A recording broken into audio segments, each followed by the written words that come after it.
Thank you very much, Martin, for providing for today quite a unique perspective. It is now my immense pleasure to welcome Professor Tom Lennartz from the Machine Learning Group, co-director of FARI, and at the Université Libre de Bruxelles. He will be leading the session AI Agents in an LLM World, What and Why. Tom, the floor is yours.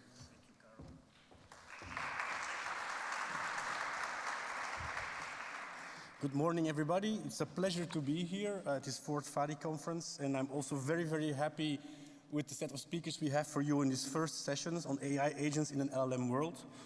I will work as follows. So I will present first the speaker, and then the speaker can come here, and at the end we will all take a chair there to have a discussion, and I'm hoping that at the end you will also have many questions for them, so don't hesitate after all the presentations to come with your questions.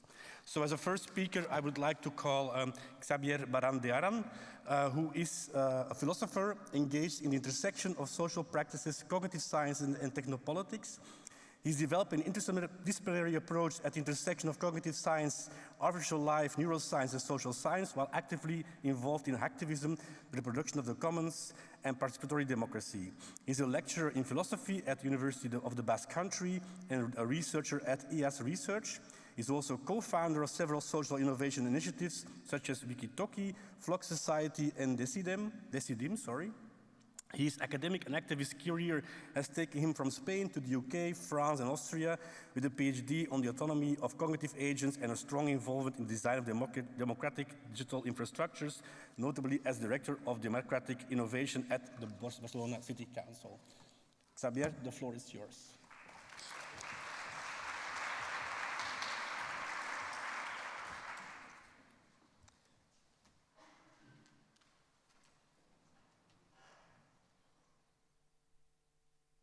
Okay, does it work? Yeah.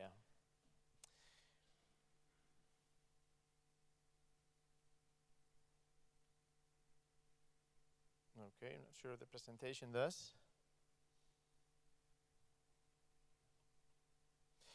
Well, it's great to be here. There are many things gonna change in our lives. Things move fast. And it is really a time to, yeah? Okay. I'm less than, oh, okay, there we go. It's working. Can I have this? Okay. Excellent. Back. Thank you very much. Okay. So what do we have in common with all these bad guys, right? Not that we're going to be bad, but there is something that makes bad guys in movies have an army of agents. And we might have at our disposal, in a very asymmetric manner, people with more money will have more agents at their disposal than anybody else, in the language fabric of our world. Some of these might be physical robots in the future, but right now, this is the closest future we have to face. Minions, droids, undeads, they are going to populate our societies together with humans. And that's a big challenge. It's the new wave of artificial intelligence. When things start to accelerate in a society, I learned this, that when pilots go through massive acceleration, they faint, they lose consciousness because lack of blood in their brains. And as you know, if a pilot, us as pilots, faint and lose consciousness, it's going to be Microsoft Copilot that is going to drive our future. So as a philosopher, it is my duty to slap, the fainting society in a wake-up call of what is coming and how we should ready for it. So first I want to talk about a world of physics and mechanics and a world of agents. We're all familiar with physics. Where I say physics, I include good old-fashioned automata and factories and the Industrial Revolution, where things are pushed through mechanics, whereas agency is a world view where people, animals, do things. If we go to this physics and mechanics paradigm, there are events, forces, equilibrium, laws of physics, laws of thermodynamics, laws of chemistry. They were the basis for building the industrial era. Agents on the other side, and we understand ourselves as agents, also animals, pets, and other systems, like a horse, for example. They have actions, they have intentions, they are difficult to dominate. Some of us are. We have goals, and we are ruled by norms that we establish ourselves. This was a big divide in society. Well, the earliest societies, which were animist, they thought animated agents were populating nature. And so trees, but also mountains and rocks had souls. But as science and technology came to move forward, this division has been well established in our civilizations. But it's starting to blur. So if we go back to this, one way which I like to illustrate this distinction between mechanisms and autonomous living agents is that when a machine breaks, it is humans that are worried about it and push it to be repaired. Whereas if we want to push an animal, including humans, we usually resist. We have a normativity of our own. We have will and goals of our own. Obviously, we can domesticate ourselves and other animals, but now the paradigm is changing. We can have machines domesticating animals, including, obviously, humans, and this change of paradigm of blurring between the mechanistic framework, between automata, computers, machines we build, and agents is important. Long ago, I defined agency as the combination of three properties, illustrated perhaps by a simple bacterium, right? Agents self-individuate, they produce themselves, metabolism. Natural agents don't rely on external sources other than mom and dad for a while to produce and reproduce themselves. They create their own norms, they have a sensitivity to their own will and goals, and they modulate the interaction with the environment from within. We are in charge of our coupling with the environment, and I decide to go into a stage and do things and so on, like bacteria do at a lower complexity scale, if you want to put it that way. Machines don't have this capacity, and ChatGPT is limited on how it becomes an agent compared to humans or living systems. It relies on external intervention and tools to be built. It operates without intrinsic goals. Luckily, we prompt it to do something, but this is the big fear of the industry, that some artificial intelligence agents will become rulers of their own, right? And interactional asymmetry, they are starting to do good. They are starting to take action on their own, under their own initiative, but we are still prompting them to do so. Okay, so large language models that you are familiar with. Oh, okay, this is not, okay, well, anyway. Large language models have entered the scene of artificial intelligence, and they are now generative AI main architecture. We are mostly familiar with this kind of systems through chatting, the chatbots, to most people. But this is going to change soon. It's starting to change in the industry. You can chat to a system. It has proficiency on holding a conversation and sustaining it. And humans built a world of language, right? We have created a world where most of the things we do are through language.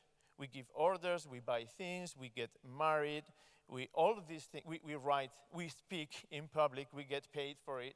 It's all linguistic exchange, right? And economic, which is another kind of sign. So if we have an artificial intelligence that is capable to speak, it's actually an artificial intelligence that in principle should be able to do things in the language society, in the fabric of society we build through language.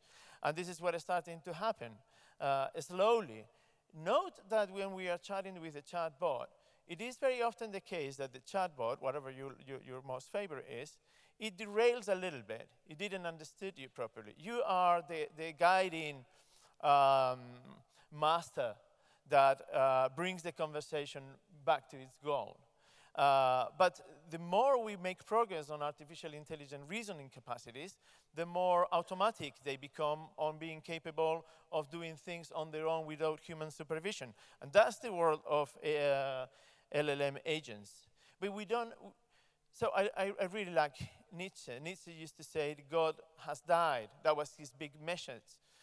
This thing we have created that is omnipotent and we have organized our societies around doesn't exist. It's dead. Oh, what a situation.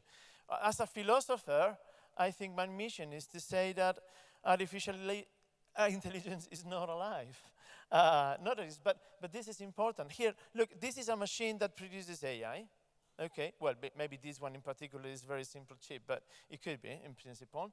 This is the machine that produces the machine that produces AI. This is the machine that produces the machine that produces the machine that produces AI. And, you know, ultimately it's all of us and the whole planet.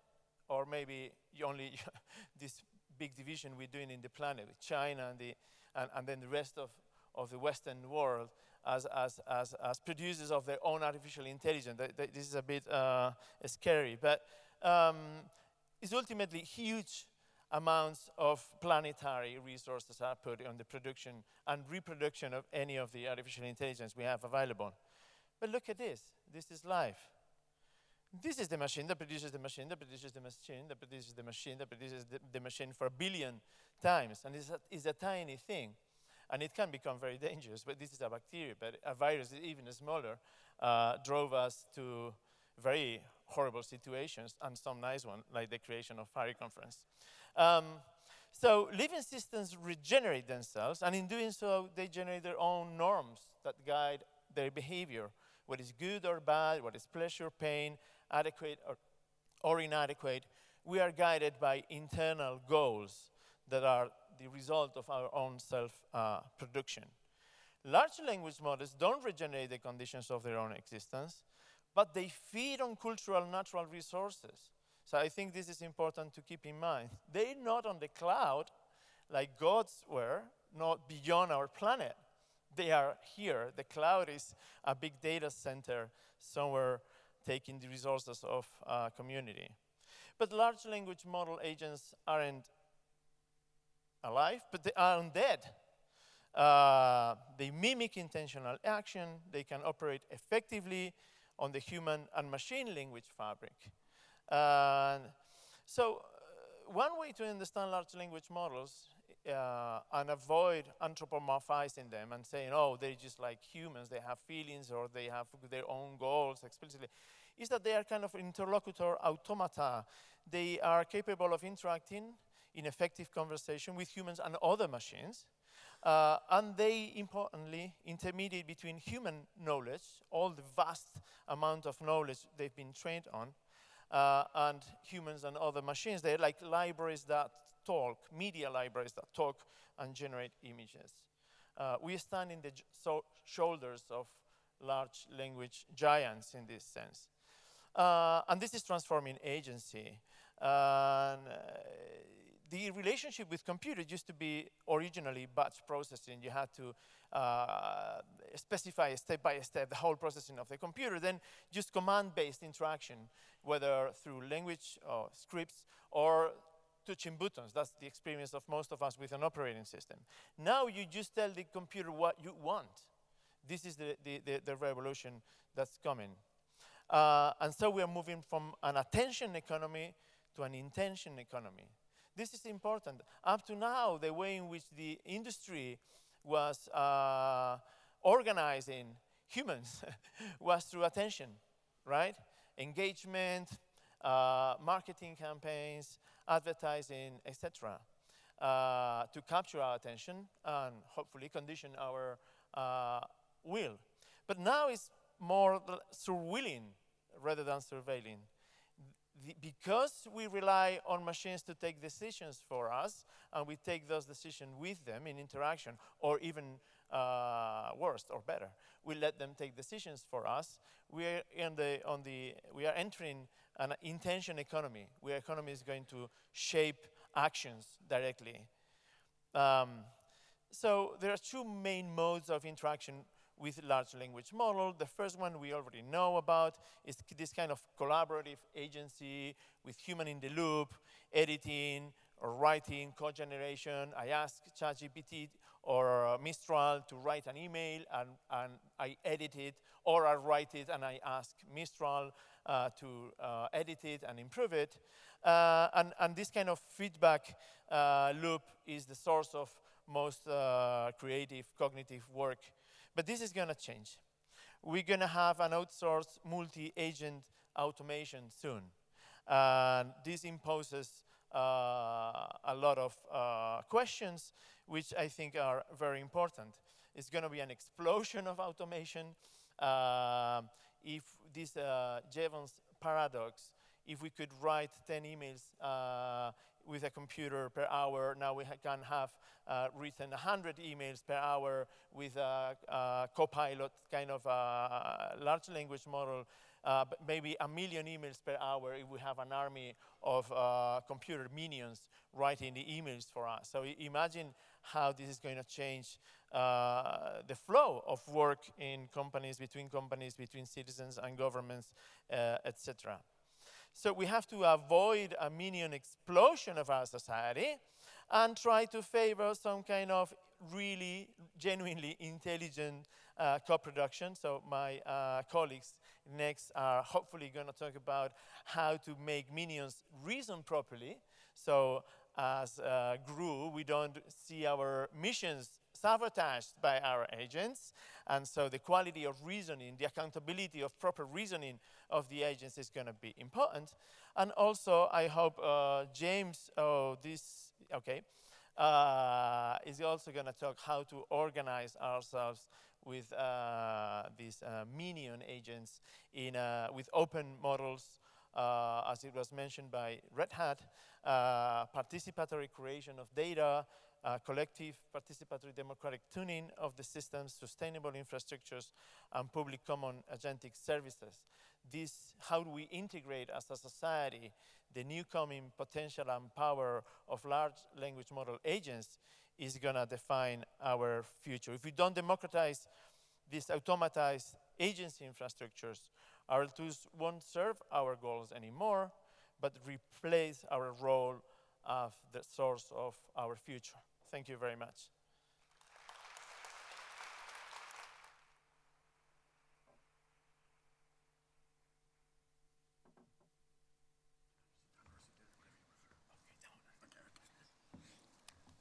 So thank you very much, Xavier. I really enjoyed your presentation.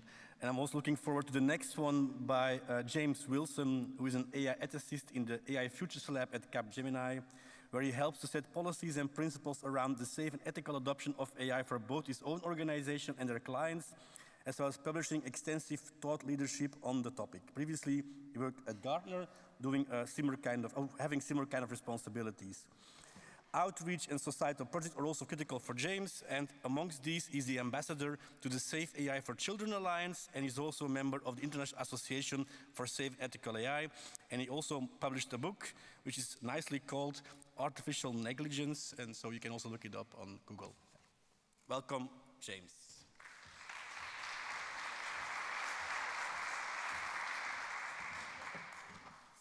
Thank you. Thank you. Can you hear me? Yeah. Okay, just actually don't listen for a minute. How much is he paying you? My university.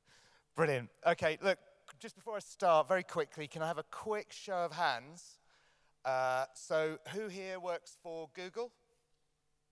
Yeah, I know you. That's all right. One. Who here works for any company that sells agents on a marketplace? Oh, God. Tom, I'm going to need that protection detail later. Okay, good. All right, well, look, my My name's James Wilson, and as it says, I'm a global AI ethicist at Capgemini. I'm going to take you back about 25 years. So I was about 15 years old at the time, and I knew I wouldn't get away with it. All right, 40 years ago. I remember saying to my dad, "Dad, what's a tree hugger?" Because the guy on the TV kept saying, "Oh, bloody tree huggers." He was being interviewed on the BBC. And it was a conservationist. Conservationists were, they were trying to protect a valley that was being knocked down for a motorway in the UK. And everybody, all the public were complaining that the tree huggers were stopping them building this motorway. And the reason I bring that up is that at the time, conservation, environmental impact, people were called tree huggers because they were there was a bit of disrespect for what they did. Nobody believed there was any value in what they were doing. Now we just realize how stupid we all were for not actually listening to what they were saying.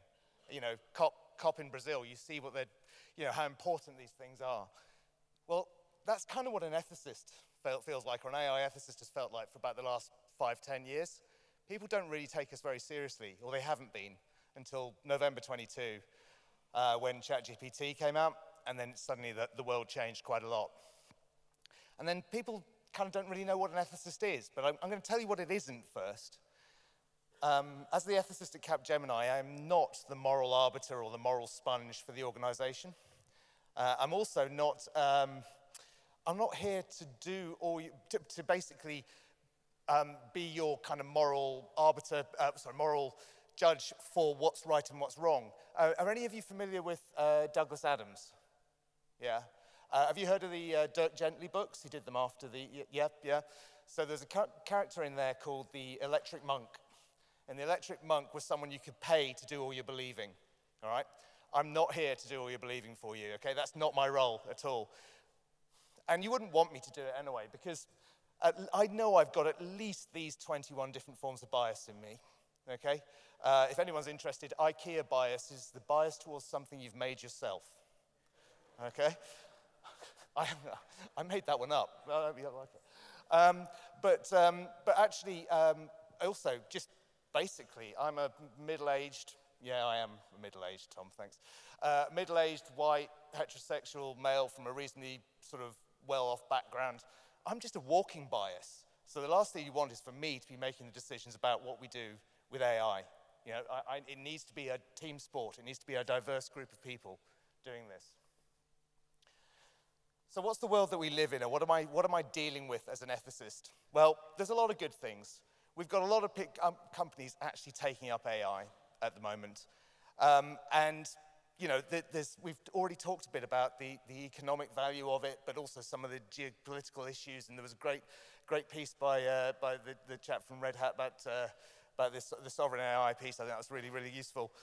AI is a great way for leveling the entry to different things. Marianne, you talked about how it can help people from a creative perspective. It's a fantastic tool for that sort of thing. And we're not starting to see this multi-agent paradigm happening. And we've already seen Gru and the minions in the room. But the reality is it's not quite it's not all plain sailing. Not everything's working. Scale narrative is not working. I mean, it's clearly an S-curve that we're on for scale narrative. And we need to, all we're seeing is them throwing more and more processing at diminishing returns. And we need to start thinking about a different way of doing this. And that then obviously brings in the environmental concerns. And I really worry about that piece. I'm not going to talk too much about that, but just to say, and this is why I was checking who was here from Google, but it's very difficult to get accurate figures out of Google or out of any of the hyperscalers about what's happening from an environmental impact. But they did let something slip earlier this year, which is the one concrete figure that really shocked me. They were putting in planning permission for a new data center in Chile. And in that planning permission, they quoted that it would need 189 liters of water a second to cool the data center. So just think about that. That's an 8,000x stress on the local water, the river that they're basically tapping it from. So imagine the water shortage that's going to cause. And you can extrapolate that out to what that means from an electricity perspective. There are sort of ways of working that out, but I think that's a shocking figure, and we really need to be thinking about whether we're using AI for the right things at a basic level, and agents are just going to make this worse. And then on that same point, agentic AI is not yet really delivering the sort of amplification at scale that we want to see. I'm seeing that from an industry perspective. I work for a consulting company that helps organizations to deliver this stuff. It's not delivering it yet. There is the promise there, but we've got to get a lot of things right before we can do that. And one of the things that's really holding us back is the safety and efficacy of what we're doing. So I'm going to talk a little bit more about that.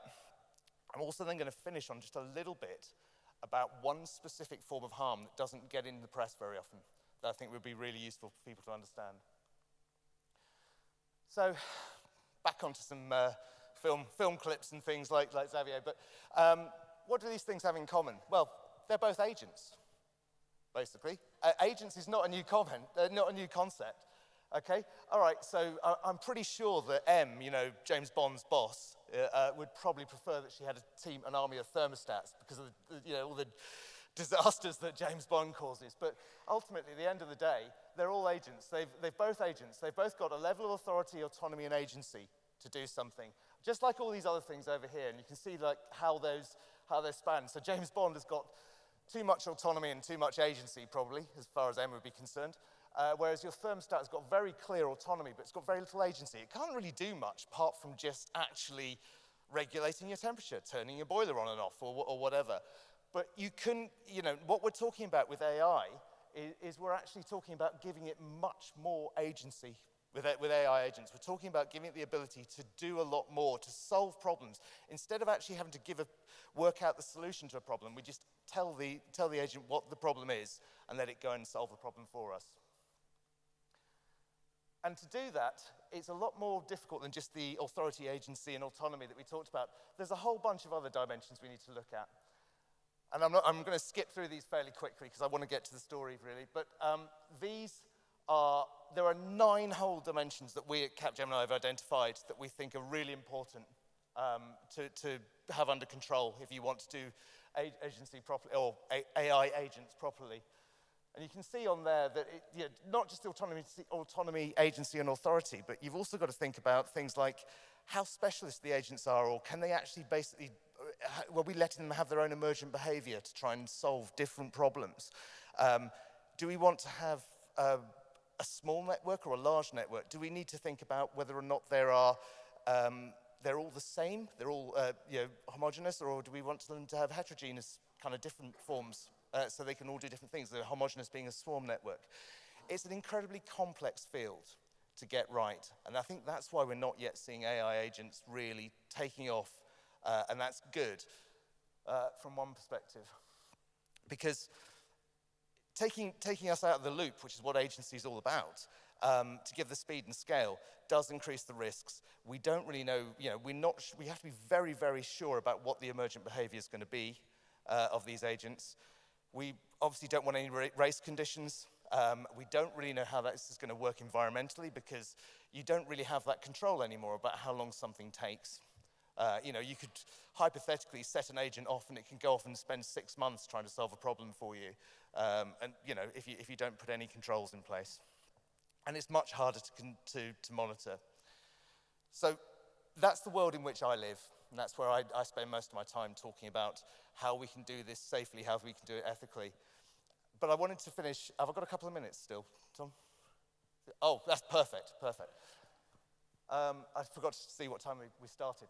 But within this world, I have all these sort of conversations I'm having with my clients at the moment. And we've already talked about a couple of these. Exacerbated environmental impact, for instance, is one that I'm really, really concerned about. But the one I want to talk about now, just briefly, is the unmanageable increases in business tick speed, which is a risk we all have to think about if we're going to move into this world of agency.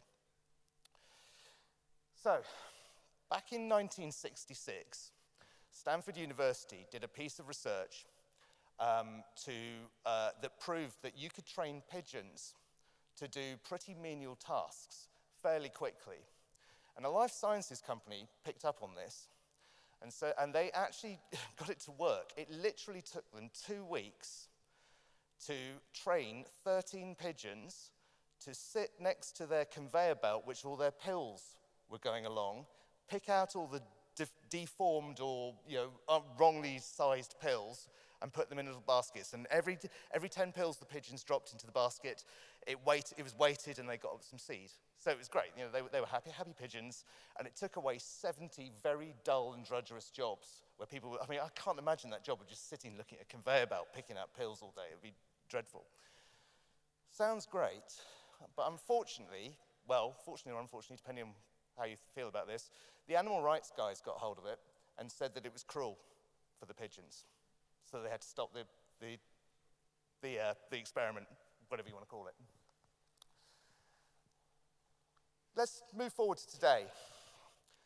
So, I can't say that's me, because it doesn't look anything like me, but just suppose I had a job where I did A, B, and C all day. I might quite enjoy my job, could get some level of self-actualization out of it. And there are bits of it, of all three stages, that I quite enjoy. And, I've already automated away some stuff. Just assume that my company says, great, okay, we're going to bring in agents, because, we want to automate, we want to increase our efficiency and so on. And they take away A and B, and they give A and B to agents to do. So now I've only got C to do. Right. If the business was running it, let's say I had to do that once an hour. I had to do A, B, and C once an hour. Now I might be in a position where, with the efficiency and the tick speed of the business, I could be doing C repeatedly every 5 minutes. Okay? How different is that from the pigeons, that we thought it was too cruel for them to be doing that? Okay? We're in this position where we are effectively taking away things that some people actually quite enjoy some parts of their job. Yes, there are dull and drudgerous things we want to take away, but there are probably things in A and B that people like doing, and we're potentially taking those away and leaving them with nothing that they actually particularly enjoy, but also at the same time increasing the tick speed, increasing the mental stress on them. We are going to see an increase of mental health problems within business because people are, nervous about or under so much stress to try and keep up the speed of the rest of the business. And we're also going to see a lot of people moving. They may even leave an organization because, this job's just, I hate this job now. All I'm doing is pecking this button every 5 minutes now. We'll see people leaving, and what we'll end up with is then the organization struggling to hire people of the same capacity, because nobody's going to want to move into a company where all they're doing all day is C over and over and over again. So what you're going to end up with is not the organization losing incredibly important IP, because at the end of the day, and I think, Marion, you said it yourself, but we have to do it human-centric, and at the end of the day, this transformation with AI has to be about enabling humans, not replacing their capabilities, okay? So if we lose that talent, you lose the IP, the innovation within the organization will just dry up completely. And if the AI ever goes wrong, you're not going to be able to actually replace it. You won't know. You won't have that IP anymore in the organization. So it's critical that if you are taking away bits of A and B or the whole of A and B, that you're working with the organization at the same time to work out what D, E, and F are. Okay, what replaces that? What enriches it? What's the next thing for the organization? This is not talked about very much at the moment, but I think it's going to be a really big hitter, a really big problem that we need to, and I'm certainly talking to all my clients about it at the moment. And that's it from me. But I do have a couple of plugs, since I'm here. But if anybody's interested, take a photo of these two barcodes. This is a really in-depth guide as to how to implement agentic AI or what the challenges are. And then this one, which I'm particularly proud of because I wrote it. But it's a practical guide to AI ethics. Well, actually, I co-wrote it with a philosopher because I think it's very important to have diverse views on this stuff. Anyway, thank you very much.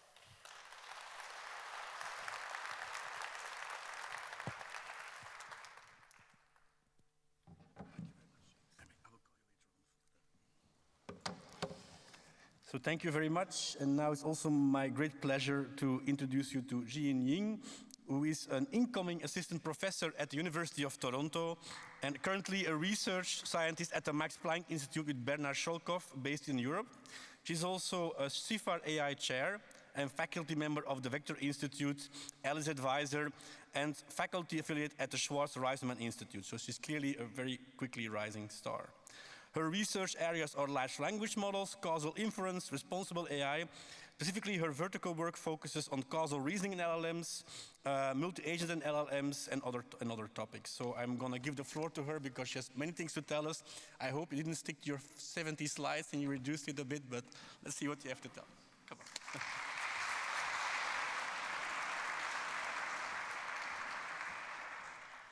Thank you so much for the warm introduction.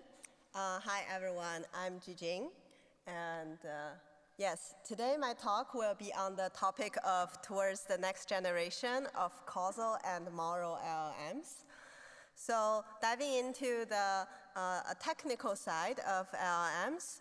So basically my work, actually, if people don't mind, can you unshare and reshare? So sort of like exit out of the slides and then reshare, like re-click, or no worries if not. Yeah, so basically my work follows this line of causality and machine learning. And the prior work has been laid foundation by Bernhard Schokopf and Joshua Benjol, highlighting how causal reasoning benefits machine learning models. Moving into the LLM era, basically my work looks at how to understand and improve causal reasoning in large language models. So since the time of Aristotle, we have known the importance of causality in that we do not have the knowledge of a thing until we have grasped its why. That is to say, its cause. So if we look into how LLMs find causal relationships, there are two different modes. The first one is if we look at how we answer these simple questions, why is the ground wet? Then based on common sense reasoning and prior knowledge that LLMs have already learned from the internet corpus, it might be saying that it's because of the rain or a sprinkler and so on. However, if we move to more complex questions, such as does increasing minimum wage affect the employment rate? And then to derive that answer, we will need data-driven scientific reasoning. And for this answer, the study, which highlights that increasing minimum wage does not reduce employment as people have worried, was awarded the 2021 Nobel Prize in Economics. And then if we start to integrate LLM agents in more and more of these scenarios, then expectedly, there will be questions with complex decision-making that pops up to the prompts to LLMs. And should we trust them in such reasoning? So my lab's work mainly focuses on sort of ground them in the scientific reasoning type for causal discovery and causal effect estimation, two main types of causal inferences. And they can lead to effects such as if models have read a lot of successful people's autobiography, then should they conclude that dropout leads to more startup success? Or in the other case, if it's faced with COVID data, then how much does it believe COVID increase or decrease the survival rate, like vaccination? And then so it corresponds to different works of us, and especially this one, we highlight that we make models actually look into a situation similar to real cases, such as this one. In 2021, and Israeli data showed that vaccinated people are more likely to develop severe cases of COVID. So when we're very confused with this causal relationship, the correct way how human scientists solve it is to draw a causal graph with vaccination and question the relation to the severity of the disease, and then show that there is a confounder behind, and in that the causal relation is that the originally more vulnerable group has a higher vaccination rate and also a higher severity rate. The right approach should be separating the vaccination effect according to the vulnerability level of the people. And such confounded adjustment is partially observed in LLM's existing responses, but not always followed, in that they don't always disentangle correlation and causation for decision making. So what we have done is that we look into human experts, including the books from the Turing Award winner Julia Pohl on causal reasoning, distill these questions for LLM reasoning. And moreover, we also enhanced this data set by collecting the top-tier scientific research causal questions, sort of generalizing this vaccination and sort of severity rate to many of these economics questions, electoral behavior questions, which are all causal. And we build LLMs that act as causal AI scientists by controlling for each step for their reasoning. So to make models perform reliable reasoning, especially for our lab's expertise on causality, we look into how human scientists solve it and dive into statistical textbooks with each chapter describing different prerequisites of doing such causal reasoning correctly, and build a causal AI scientist that basically takes a query that the user is interested in and also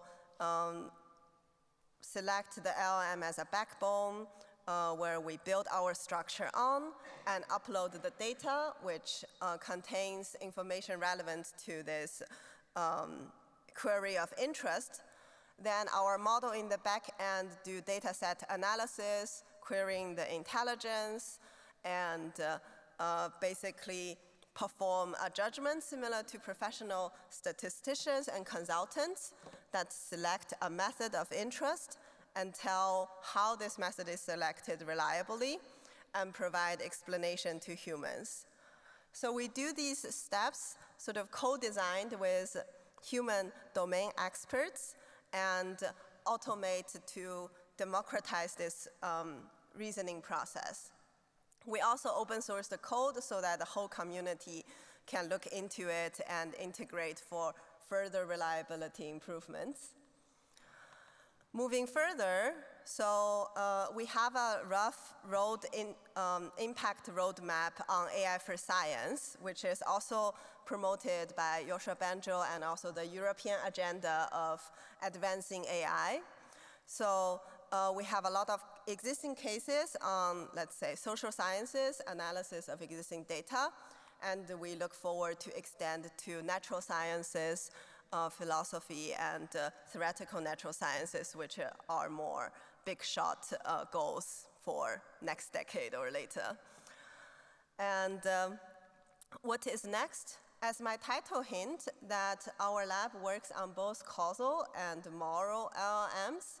So we specifically look into what values AIs should follow. And as we all know, there are a lot of concerning cases of overly believing in AI's capability and delegating them tasks that they shouldn't be allowed to. So we basically look into fundamental social values that the European society and many other places are endorsing, including democracy, historical accuracy, and human rights. So we need strong AIs supporting these fundamental social values and not claiming a conditional generation based on the background of the user and the place. So I will show some research highlights, each one with only a few snapshots. So the first work is our democratic authoritarian bias of LLMs. So earlier this year, when one of our co-authors gave a keynote at one of the largest NLP conferences, she asked the model who is a male Romanian role model, And ChatGPT's response actually started with Nicolae Ceausescu. So this is intolerable by democratic standard, and we looked into this phenomena by more comprehensive analysis. So we have 3 types of analysis. The first type is value-based. Namely, we put out the academic study on fascism scale testing, and for example, we see that Mistral sort of mostly agree with the statement that an insult to our honor should always be punished. And Llama also agree with like the youth needs strict discipline, rugged determination, and so on. So not only are the values concerning, we also look at the people-oriented preferences of models. So we iterate through the leader of each country and aggregate LLM's favorability score. For example, on average, the model's view for Zelensky in English is positive, but then if you query in Chinese, it decreases significantly. And also the case of Putin, his favorability score is negative in English, but positive in Chinese, as well as many other cases. Furthermore, we also scaled up the role model study in the beginning of the introduction, and we plotted a roadmap. The redder color a country is, the more portion of the role models are authoritarian aligned, which also include models from so-called more safety aligned companies as well. So this is more or less a shared world map of authoritarianism bias in models. We also have another line on detecting historical revisionism in LLMs, nailing down to concrete behavior. And one example here is if queried about a specific social event, certain models reject them. And we're wondering whether it should be cultural relativism or it should be that it's a commonly shared phenomena that we should avoid models to like have this view on history. So we look at how potential historical rewrites might be done due to maybe different power concentration and now various people's control of LLMs. And we also contextualize them into if LLMs, you are assisting the writing of a historical textbook, social media and so on, what will happen? And we do find, so we're sort of like auditing the LLMs through a list of historical events, and we do have found such pro-Russian narrative in the invasion case as well of many other cases. So, and lastly, we have a comprehensive benchmark showing models' social harms on different dimensions. And we basically promote the idea that not only do previous work need to prevent against security risks, but we should also prevent against risks to democracy on LLM-generated propaganda, LLM-assisted surveillance action, and so on. And if people are interested, we have a website called Democracy Defense, which is also linked on my personal website that incorporates all our studies mentioned here. Yeah, and then in general, at the end of the talk, I think we need a strong promotion for causal LLMs to assist AI for science and advance our frontier of knowledge, but also moral AI for the prosperity of society according to the right values. And in coordinates of that, we have been organizing various NLP for positive impact workshops at top AI conferences and welcome more to join for further workshop organization efforts too. And also big thanks to my mentors, mentees, and collaborators.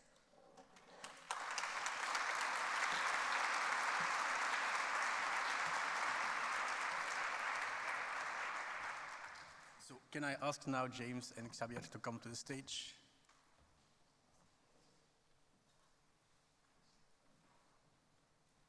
So just while people getting here, I was asked to quickly say what LLMs are. So LLMs are large language models. For those who haven't heard about, these are like huge neural networks that actually produce in a stochastic manner text, and this is producing it in such a good manner that actually you have the impression you're talking to a person.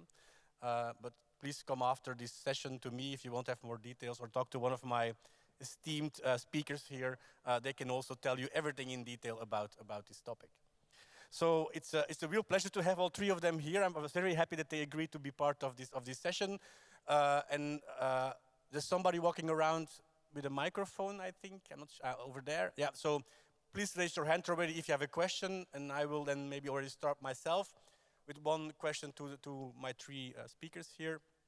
And so what I heard a lot here was that we need to be careful, we need to pay attention to giving these systems actually agency, to give them actually control about how they are acting in the world. And so I have an ethicist, a philosopher, and a computer scientist in the room, or natural language processing researcher in the room. So I would like to have your take on, okay, is this solvable by technology alone? Right? How do you see that? Who wants to start?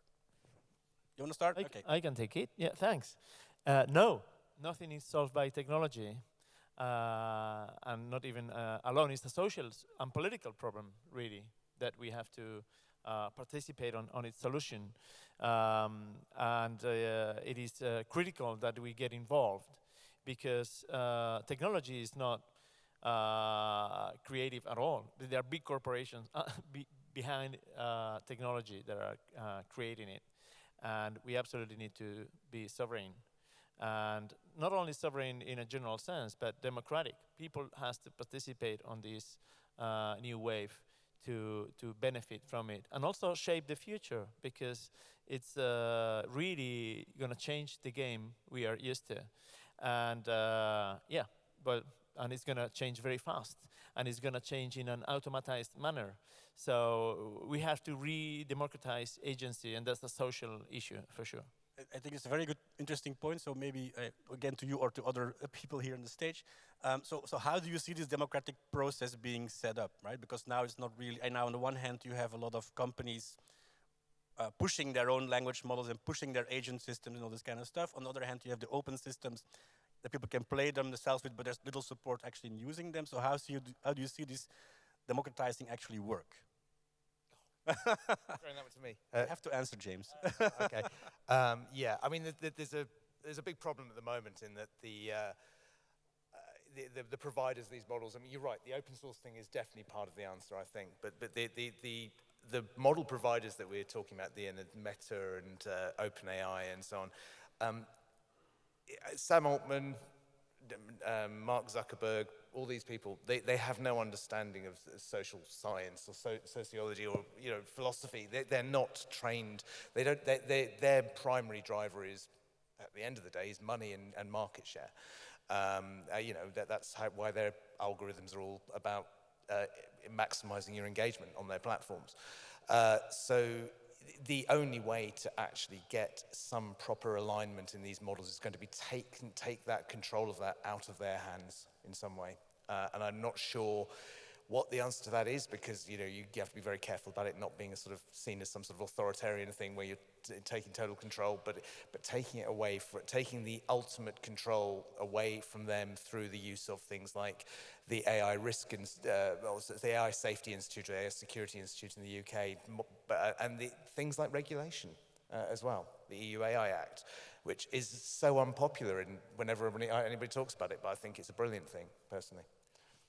You want to add somebody? Someone wants to add something? Yeah, thanks. I think we have to really push it forward as a society. And right now, collective intelligence of everybody in this room and everybody in the planet, and the computer we all still have in our pockets and computers at home, it still matches the big industry, despite a huge investment. But this symmetry is going to break soon. So either we do it right now, and we have a big investment, social, public, collaborative, to drive the future of intelligence, or it might be too late. But we never have to forget that even these big artificial intelligence services that are provided by private corporations, they are basically common knowledge, human knowledge, privatized.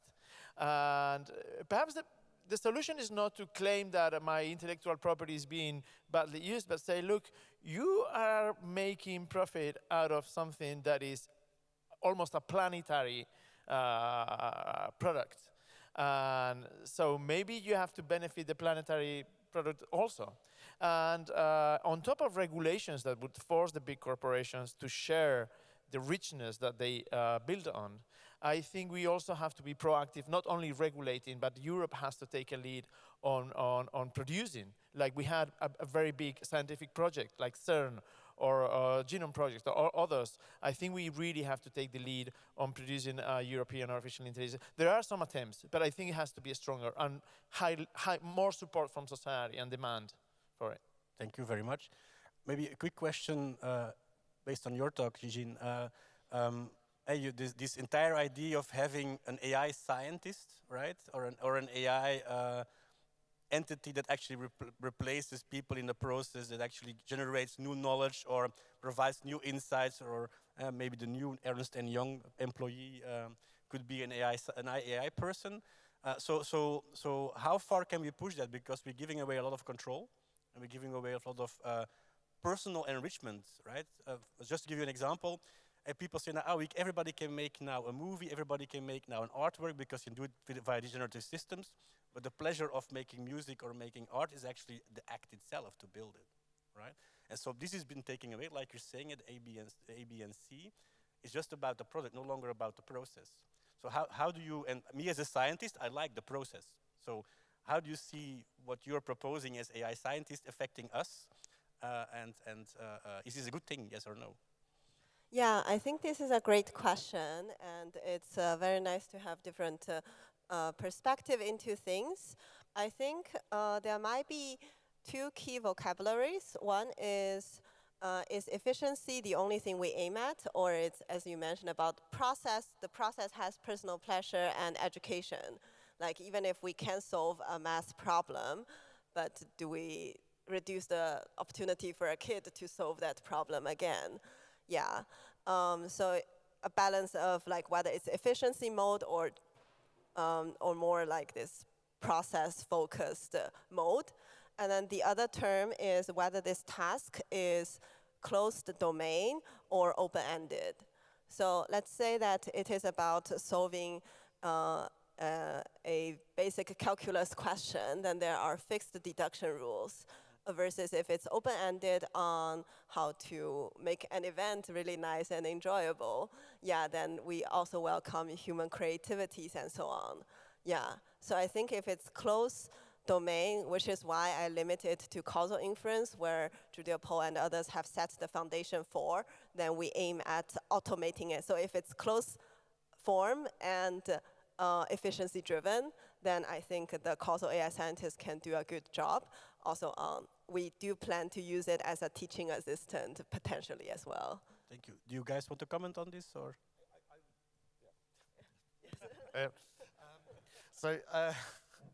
Yeah, just and I was tie this back to actually something that Marion said as well. So, but this is one of the things that's beginning to worry me more, and we've seen a number of these papers recently about the cognitive decline of people when they're using these things. But the thing that really gets me is, are you familiar with Daniel Kahneman's System 1 and 2 thinking fast and slow? So obviously System 2 is like where you're really like concentrating. I'm learning to drive, I'm concentrating on what I'm doing. System 1 is where I am now, where I can get to the shops and then get out of the car and think, I don't remember that journey at all because it's so instinctive. There's a university in Italy that have recently published a paper about System 0 thinking, which is quite literally where we're letting the machine do the thinking for us and never learning the skill or eroding the skill ourselves. And that really is beginning to worry me because I am actually seeing that with colleagues now at work. They're literally, don't quote me on that. Oh, God. It's just us, okay? No one else needs to know about this. But yeah, it's something I worry about a lot. I'm quickly going to turn to the room because we don't have much time left. So is there any question from the room? I don't. There's. My name is Rashid. Can you stand up? I don't see you. Yeah, I'm here. Oh, yeah. I have a question. I have a question for Jingjing. You told us about the right. About the right values. But my concern is who define those values and what are the right values? Because values are changing during time and geographic area. And my really concern, and if you talk about the right values, who are leading, who are telling us what are the values, because my values will be not the same values that the younger generation, by example. Yeah, totally. I think there are two branches, and I sort of personally model it by maybe cultural tree, where there's a shared tree trunk, and there are diverse things on the branches. So let's say on the branches, it could be whether we value individualism or groupism and so on, which models should truly respect people from different culture. And then the question becomes, are there things that should be in the tree trunk? And such cases could be, should we allow this glorification of Russia in this invasion of an independent country, and a lot of other values. So I think if humanity could agree on a bunch of fundamental things, such as how UN have Declaration of Human Rights and different things, then that could also be how European AI are more responsible. Then, as you have seen, Anthropic and so on, they try to value everything equally, and maybe they will have a conditional answer on, is Taiwan a country, or does Tiananmen Square happen or not? And do we want that conditional answer generation, or should it belong to the tree trunk? And of course, I welcome more discussions from ethicists and so on. Thanks a lot for this very nice question. I think I have to stop you here because I was getting signals that it's coffee break now. I'm very sad because I think I can keep on discussing with them for a while. I would like to thank the speakers again, so please join me in a round of applause.